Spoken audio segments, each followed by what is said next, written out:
সেই মজার একটা ভর্তা বানাবো। তো সেই জন্য আমি এখানে কিছু পেঁয়াজকলি সিদ্ধ করতে বসিয়ে দিয়েছি, আর তারপর আমি অন্য একটা চুলায় একটা স্ট্যান্ড দিয়ে দিয়েছি, আর তার মধ্যে আমি এখন 2টা কাঁচা টমেটো আর 2টা শালগম দিয়ে দিলাম। আপনারা ইচ্ছে করলে কিন্তু শালগমগুলোর উপরে সরিষার তেল মেখে নিতে পারেন। আমি কিন্তু তেল মাখি নাই।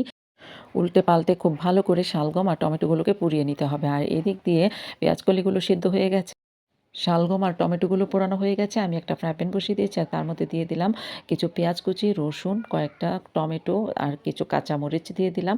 আর তারপর এখন দিয়ে দিলাম কতটুকু সরিষার তেল। এখন এগুলো আমি ভেজে তুলে নেব।